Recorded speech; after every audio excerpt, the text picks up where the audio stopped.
Hi, everyone. I'm Hannah Becker, I'm Vice President at Becker Digital.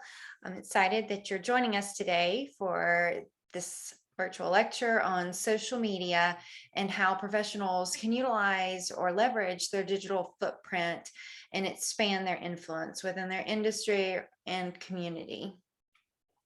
Just to kind of give you a little bit of a background as far as where I'm coming from, I have spent a little over 10 years working in the social media space. So seeing social media through multiple phases of progress and different apps that entered the scene. And so it's been kind of a wild ride in terms of the past decade in the digital arena.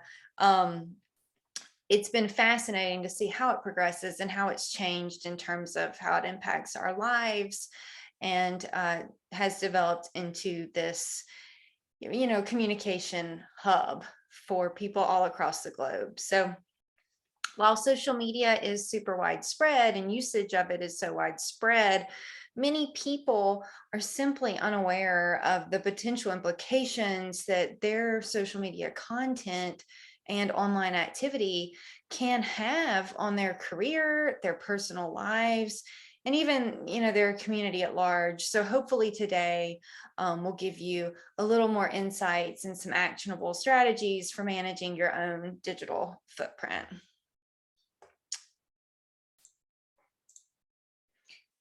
So my goal today is to just kind of shed some light on how social media can affect our future and talk about, strategies for managing our digital footprints, discuss some common social media pitfalls, and give you some tips on how professionals can utilize social media in a positive way, a way that yields positive outcomes for them, and then also the people that they work with and their community. So while the topic of social media is rather expansive, I hope that today's discussion really gives you some easy to apply insights into how you can, or kind of like a toolkit for how, as a professional, you should engage online and connect with others in a responsible and beneficial manner. So before we get into how to use social media, I did want to provide just an overview about social media's expansive reach. So kind of its impact on society at large. Social media isn't going, it's just it's everywhere, and it's not going away anytime soon. I think, back 15 years ago when Facebook and MySpace were kind of our primary social media platforms, I think the potential impact of social media as to how it would upend lives, within just a few years wasn't really a vision shared by many. And so I do think social media has kind of caught a lot of professionals by surprise in terms of just how widespread it is and how widespread that adoption continues to be. So social media in its early stages was really focused on that 22 and under age range. When Facebook first started, you had to have a .edu email address. You'd be enrolled in a college to actually set up a Facebook account. And so it was a very defined target audience or user base that was, millennials. Things have greatly changed over the past few years. Interestingly, specific to Facebook, the app that started out just for college students, the fastest growing user demographic on Facebook users is actually baby boomers. So the 65 and plus crowd. So that just gives you kind of an example as to how these apps have changed and how the integration of these apps into our lives has changed over the past few years.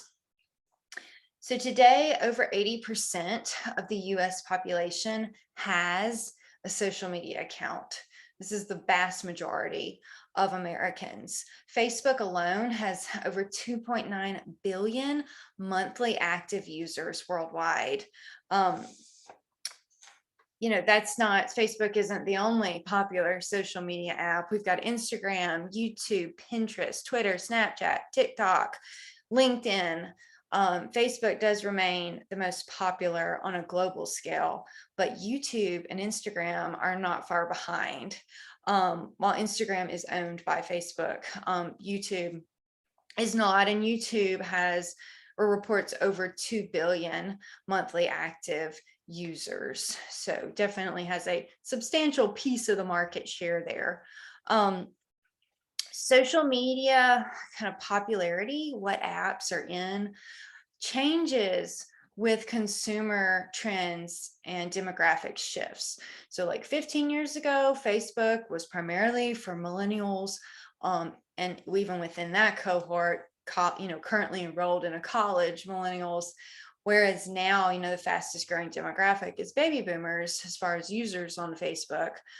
So just know that with social media apps and popularity, it can change in a relatively short amount of time in terms of who makes up the majority of the users or what generation these apps appeal to. So that's just something to kind of keep in mind. Just because an app was founded with the intent of a specific age range, it doesn't mean, in a few years that that's going to be the majority of their user base. So social media, it can be a good thing. It can be a bad thing. It just kind of depends on how people use it. I tell people, social media really is just a communication and networking tool. Like that's it. It's a tool. The outcomes being positive or negative really just depend on how folks decide to utilize these platforms. If you want to use, or if you prioritize using social media in an effective, responsible way as a professional, social media can help you in your career by helping you build your personal brand. It can help you grow your professional network. It can help you connect with strategic resources and people in your industry or sector. This can be super helpful if you're looking for a new job, or if you have a business and you're looking for investors or clients or partners. Social media can be the platform in which these types of connections are facilitated. It can help you find new employment and business opportunities. Crowdsourcing, like valuable market and industry insights, all that can take place on social media. Through polls and interactive posts, that type of thing. And then also, when it's used effectively and responsibly and ethically, social media can be a great way to help you as a professional support and strengthen, your local, regional, and even global communities through that digital interaction. Now, that being said, while there are a lot of positive impacts of social media or positive potential outcomes of social media use, there can be some negative ones. And chances are you've heard about some of these crazy stories on the news or read about them in articles where high-profile professionals are asked to resign over things that they've put online, or have their integrity questioned based on what type of content they engaged with online. So the same app that can be used to kind of build up our community can also be used to destroy, our careers and kind of derail some of our community relationships if it's not used responsibly. So some potential fallouts of less than professional use of social media include, diminishing or destroying your reputation, either yours as a professional or your employer or your company if you're self-employed. It can really shrink your professional network if you're posting stuff online that's harassing, discriminatory, not accurate information, it can reflect really negatively on you, and people want to remove you. They don't want to be associated with you. They want to remove you as a connection or friend, and they just want to have that digital distance because they don't want to be affiliated with that type of behavior or thought. You know, a lot of recruiters are looking at social media accounts of job applicants. Potential business partners are looking at social media accounts to kind of see what these people are all about. And if it is negative, it can really limit your professional opportunities, both in terms of employment and entrepreneurship. Not being active on social media or being negative, taking a negative kind of approach to social media can really reduce your access to that type of market intelligence that those who use it in a professional manner may have access to. And then also just in general, social media can really foster, disconnect and disharmony in our communities, and the community being a broad term, either a geographic community or even like our industry or sector that you work in. So those are just things to kind of keep in mind when you're thinking about, social media, what does it matter in terms of your career? It can be good, it can have a lot of positive outcomes, and it can also have a lot of negative outcomes if you approach it in an unethical or irresponsible way. So I tell people, with social media, you want to think about it kind of like if you're standing on like a riverbank and you toss, a stone out there, you're going to see ripples from where it falls. And social media is kind of like that. It amplifies, your thoughts, your views, everything to that broad of a network.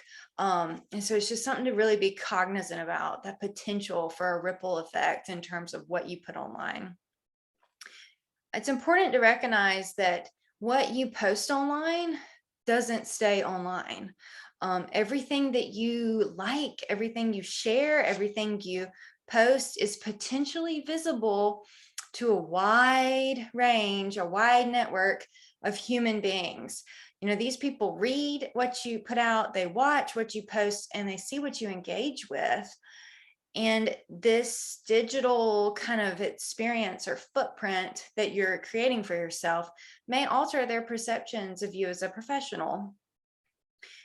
Social media is different than a lot of other apps in that social media isn't just another app, for people to entertain themselves on, though entertainment is one benefit or potential benefit of social media.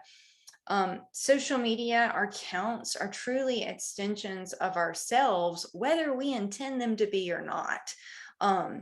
They are, and many of us share, multiple aspects of our lives via social media. We nurture relationships on social media. We interact, communicate, inspire, encourage others on social media. So this kind of, what happens online doesn't just stay online. Even if you do have high privacy settings or strong privacy settings, someone can screenshot something and email it out or message other people that may not have access to that content that you put up.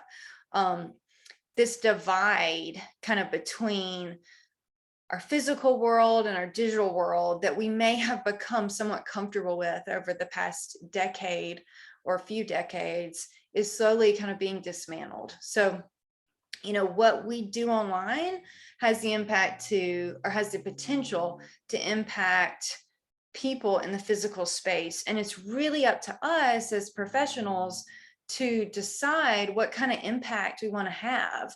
Do we want to have a positive impact, or do we want to have a negative impact? And so hopefully, after today's lecture, you'll be interested or feel equipped to leave a positive impact online. But I did want you to just kind of be aware of maybe the positioning of social media in terms of the modern world. So now that we've talked about all the things that can go wrong on social media for modern professionals, I wanted to look at a few strategies that can help you manage your social media content in a way that has the potential to be positive, both for you and the community at large. So your digital footprint is a term that we've used. And if that's something that's new to you, digital footprint is just, it's simply defined as the information about a person that exists on the internet as a result of their online activity. So this can include a wide array of things. Social media is one part of that. Other things include like news articles that you were mentioned in or you wrote, directory listings, whether it's organizations, public records, that type of thing, any type of interviews you've given through work. And then obviously social media, not just what you post, but also what you engage on. So this is the liking post, commenting, sharing, all this stuff that goes on online is part of your digital footprint. So I think people seem to feel, many social media users think, oh, well, I have my account set to private. What does it matter? You know, I can just post whatever I want if I restrict who is following me or who I'm connected with. The thing is, all it takes is one person to screenshot something, an inappropriate post, and you know, that kind of busts that illusion of privacy. You can screenshot it and disseminate it in different ways. So a good rule of thumb is that even if you do have your social media account set to private, treat that feed and treat that aspect of your digital footprint as if it is all going to be public. Even if you have your privacy settings set on, you know, the highest level, treat everything that you do online as if this is in a public arena, because in reality, it is or can be. So, you know, I think for a long time, people thought, well, when social media first kind of got going, a lot of organizational leaders thought, well, we'll just avoid, you know, PR nightmares related to social media by simply abstaining from it. We're just not going to get online.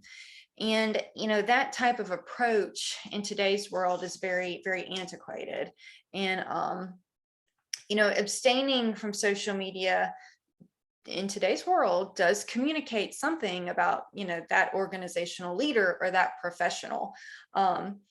It can also really limit the impact that they have on their community and their industry, and really as their organization as a whole. So we do live in a connected society, and social media is one of our, you know, kind of connection channels.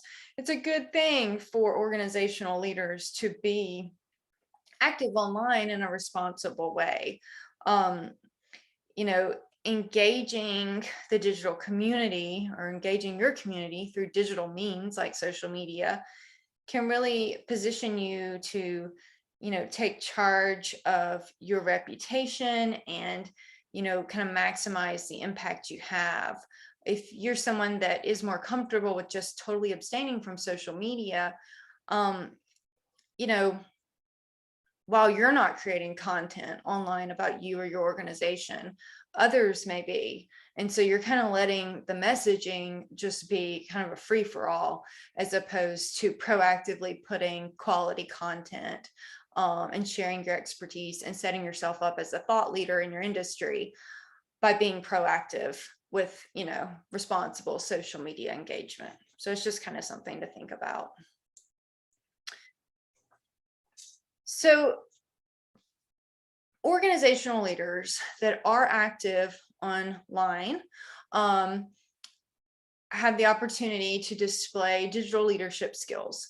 And digital leadership is, you know, being innovative, embracing technology and technological advances, and leveraging tech-based tools to enrich your organization, your industry, and your community.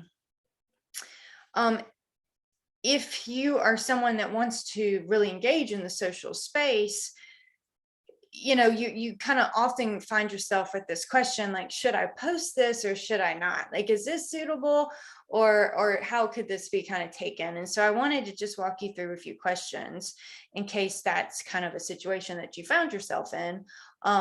Just randomly posting stuff based on your feelings that are fleeting isn't a good strategy for social media success for most professionals.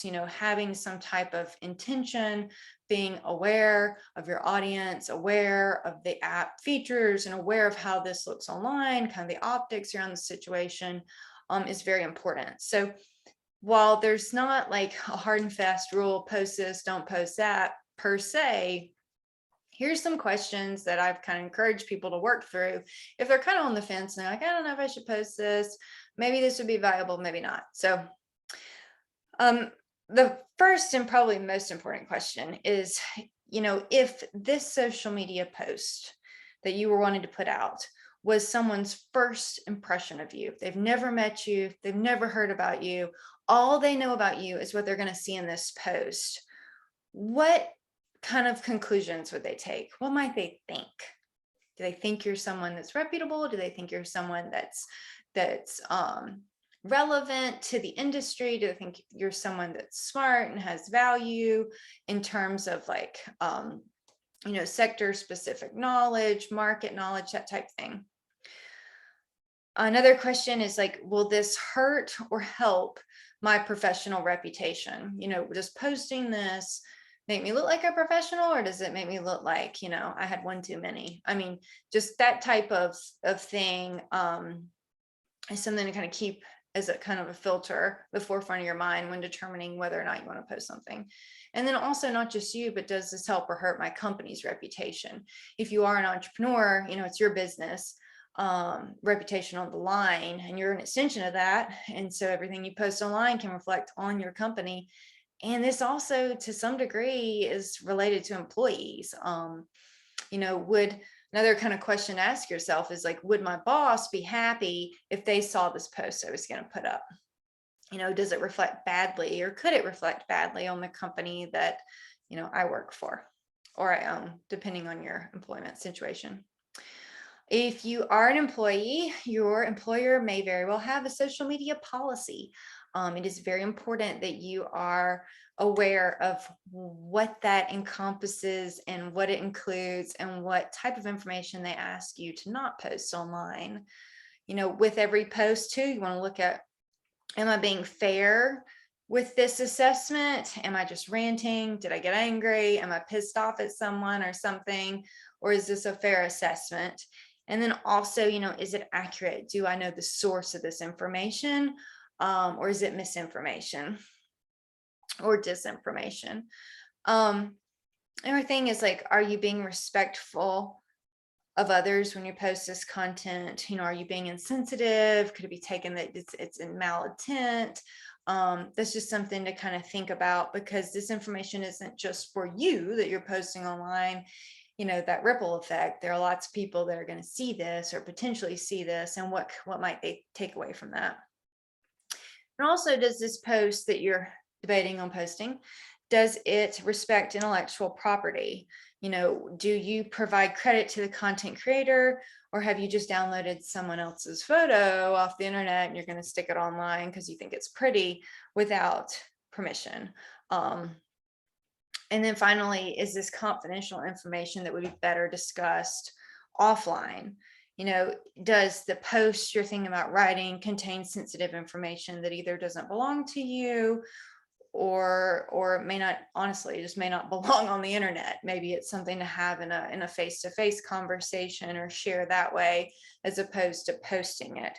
Once you post something, you're kind of, it's like letting a helium balloon go up in the air. I mean, as long as you're holding on to that string, as long as it's sitting as a draft post on your app, you've got some control over it. But as soon as you post it, or as soon as you let go of the balloon, who knows where it's going to go or who's going to see that? And even if you come back and delete it later, people saw it, they could have screenshot it.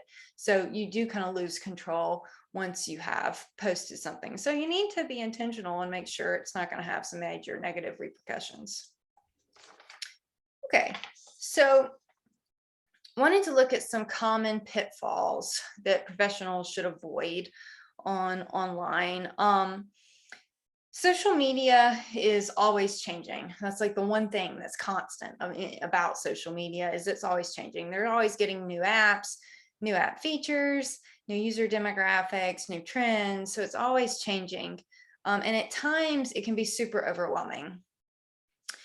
So I did want to just kind of talk through some kind of common pitfalls and or good advice for how you should approach social media for yourself when you have limited time and resources as a working professional, but want to display digital leadership skills and engage your community both on and offline.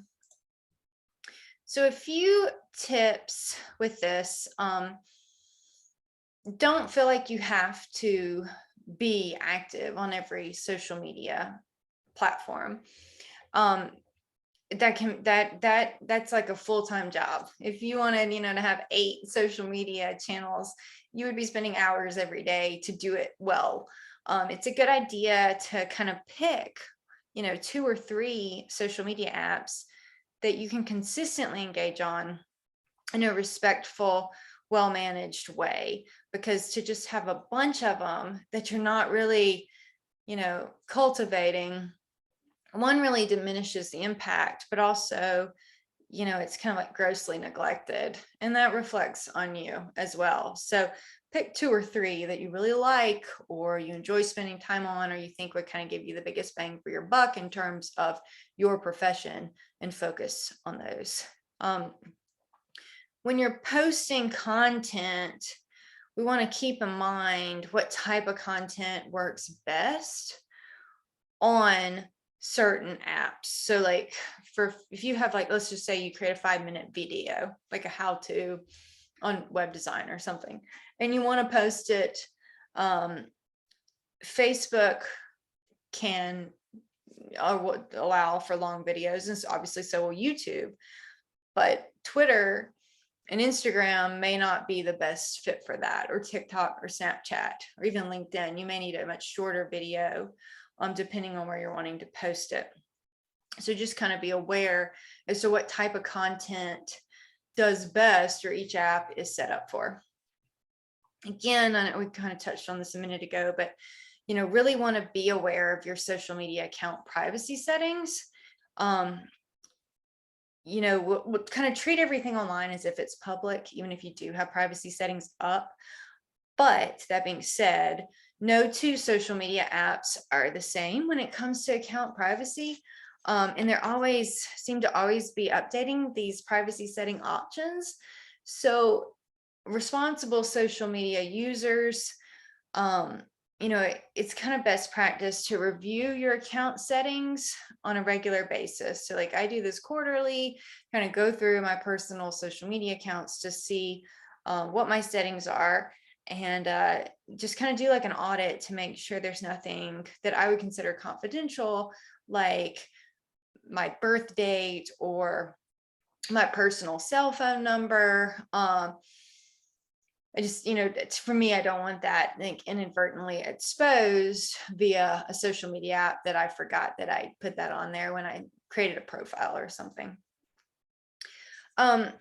Also, don't feel, pressured to kind of post constantly. So some professionals are prolific social media users and content contributors. But the vast majority of us, we're working full time, we have families, we have lives. We don't have time to do that. And so we have to be kind of, we have to practice, some type of management there in terms of social media content.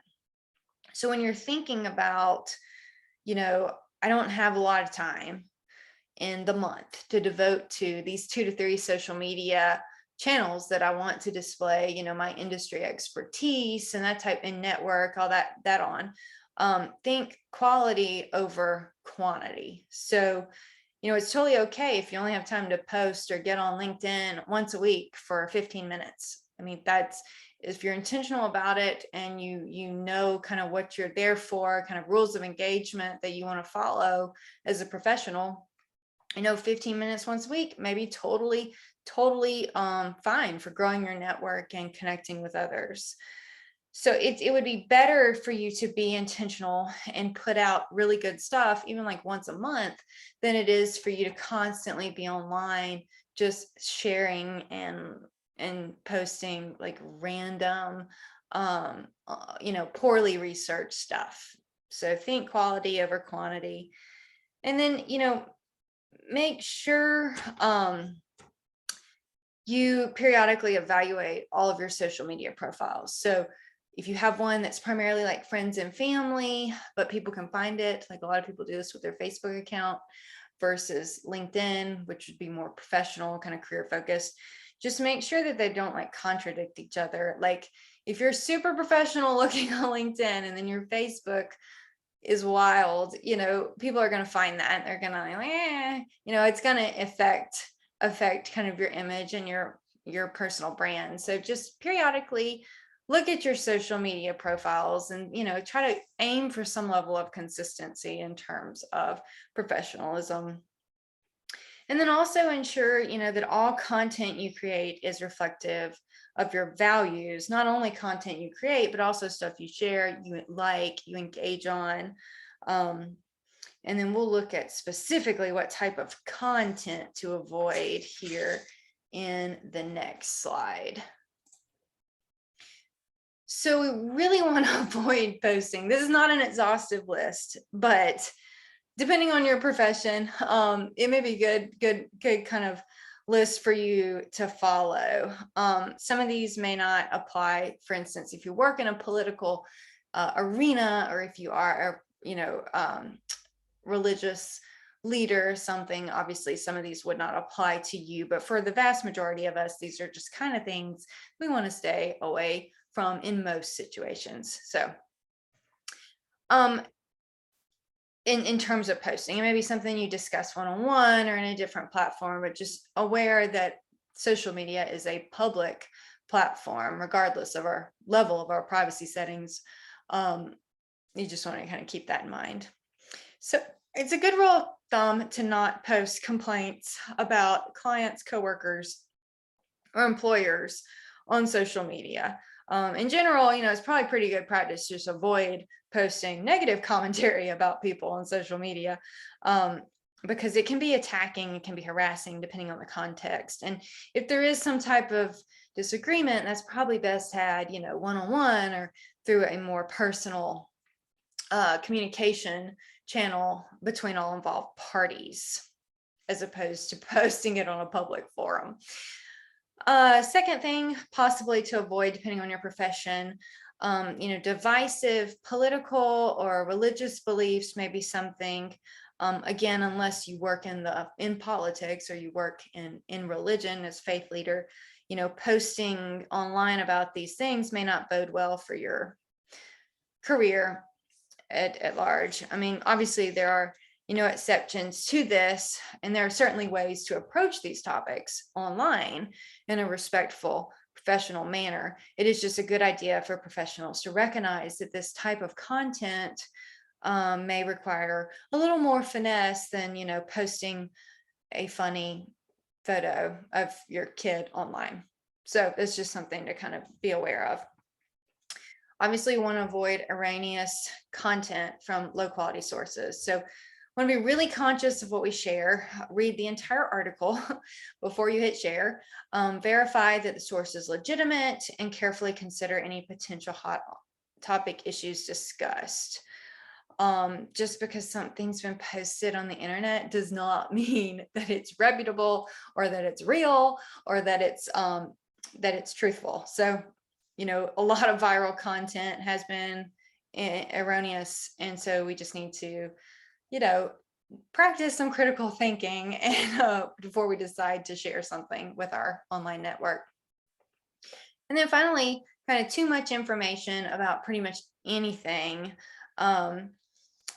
Today's digitally savvy professionals need to be aware of the level of disclosure certain situations warrant. So you don't want to post confidential information about your organization. You don't want to share privileged information that's been entrusted to you by a friend or a colleague.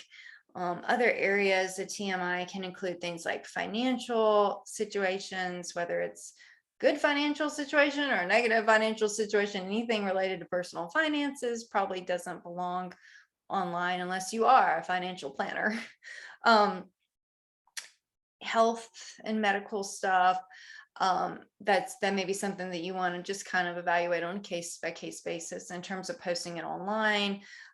Personal relationships, and then that type of thing, you may just need to kind of evaluate before you hit post, and just see, even if you're comfortable with something that's super personal that you want to post online, if it involves anyone else, like a coworker, a friend, a family member, we want to think about it kind of through their eyes too before you disseminate this information out on the World Wide Web. So here are a few suggestions, again, not an exhaustive list, but just a few suggestions of what to post online. And obviously there's some app specifics with this type of thing, but generally professionals should feel totally free to post career highlights, family, pets, major life milestones, events, engagements, weddings, births, professional events that you attend, conferences, continuing education, that type of thing. Helpful resources, just like a really high quality article or a video that added value to your life and you want to share with your network. Do it yourself projects, hobbies, and any interests that you have, educational achievements, travel, travel photos, that type of thing, travel videos, advocacy with nonprofits that you care about and are involved in, events that you go to, and inspirational content that you feel, improves your quality of life. All those things can be great to share, with your network. Whenever it comes to like what you should post and not post online, I think people tend to like freeze up and be like, I don't know, it just seems so different, but the online versus the in-person. But it's important to kind of recognize that divide is being dismantled quite rapidly with technological innovation. And kind of a good rule of thumb is, what's common sense in real life is very much common sense on social media. So if you would feel comfortable saying something to a person in person, maybe it's okay, depending on the content, to post online. Or maybe I should say, instead of, if you would feel comfortable announcing this to a group of people, a group of randomly, dispersed people within your network and community, then yeah, maybe it is okay to post online. But if it's something that you would maybe not want everyone to know, or maybe something that loses context when it's been broadcasted out, maybe not put that online. Instead, have those conversations face to face or on the phone, that type of thing. Okay, so I wanted to talk a little bit about how you can use social media to really expand your community influence. And for the purposes of this lecture, community is defined broadly. This could be your local community. This could be, other industry professionals. This could be other people that work for the company that you do, or even like your alumni network or your alumni association, that type of thing. So when we're looking at how we can use our digital footprint, which exists, the digital footprint really isn't up for debate for most of us, in that it exists online. It's just how much control we want to have over what's out there and what's being messaged about us. So to kind of use this existing digital footprint, and digital channels that we're active on to enhance our community. A few tips are to, create quality social media content. Social media can be a great place to showcase your professional expertise and your interests, really set yourself up as a SME or thought leader. It can be an awesome venue to connect with professional contacts, both, online and kind of nurturing that in-person relationship as well. Most really strong professional relationships that I have kind of an in-person component where we see each other at business related events, but then we kind of stay in touch via social media. It can also, you can support social media content from the industry you work in, local organizations, companies that you work for or work with, that type of thing. You can also communicate your interest in becoming more involved in the community through things like nonprofit or government board service, new career opportunities if you're looking for a new job or wanting to expand or start a business, volunteering, and then just general networking. You can communicate, kind of what you're looking for or what you're available to do through social media and be connected. And then also, you can kind of pay it forward by helping job seekers in your network connect with potential employers and supporting small businesses in your local community, by liking, sharing their content online, which sounds like a minor, investment, we'll say. But that type of engagement and support from the community in the digital space can go a long way in terms of expanding awareness about an organization. So just a few kind of like next steps, kind of where you go from here.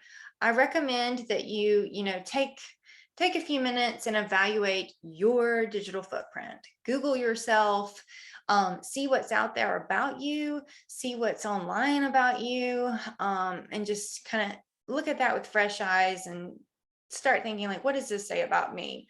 What does all this kind of communicate to someone as if they'd never met me before? And my first introduction to them was what they found about me online.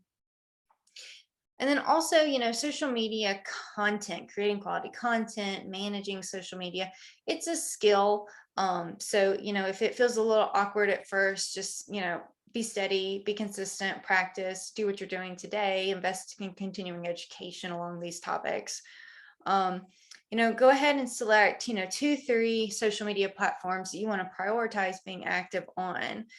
Every platform has a different set of app features, content type requirements, and user demographics. So think about who you're trying to connect with. Like maybe you want to connect with mid-level managers in your industry, and then kind of compare that demographic to, okay, well, what social media apps are these people going to be active on?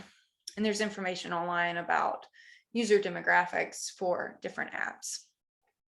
For me personally, I prioritize LinkedIn and Facebook for career-related interaction. And then I'm pretty active on Instagram. I do photography as a hobby, landscape photography. And so that's just kind of a channel that I'll share stuff. And a lot of people that I work with connect with me there.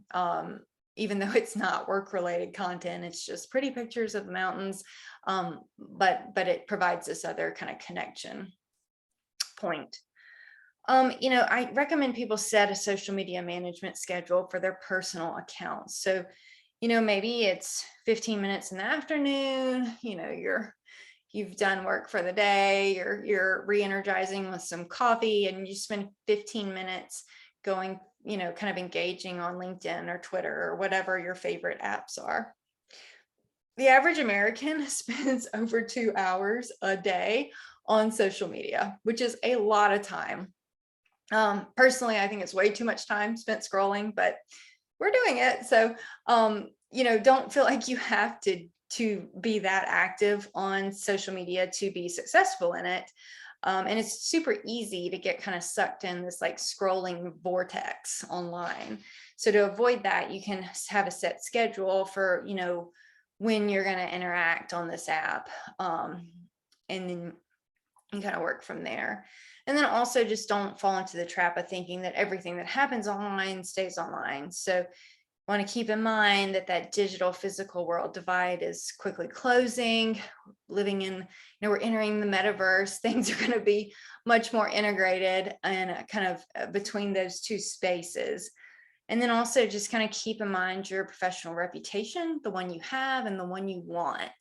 And then kind of screen everything that you're going to post or engage with online in those terms. Does this build it up? Does this tear it down? Our online footprint, our digital footprint will very likely last beyond our lifetime. So, it's just kind of thinking about how you want to contribute in that digital space. Okay, so that is all that I have for today. I did want to provide you my contact information. Would love to connect with you online. I am very active on LinkedIn, and I have our company's Facebook and Instagram. My email is posted. Our website, beckerdigital.com, has a lot of free resources on blogs and webinars on social media. So this kind of like scratch the surface, but if you really want to get in the details, or you're looking for information specific to a certain app or a certain demographic, you might find some interesting insights there, all of which are free. So head over there to check that out. And that's all I have for today. I appreciate you joining us this afternoon and look forward to seeing you in the digital space.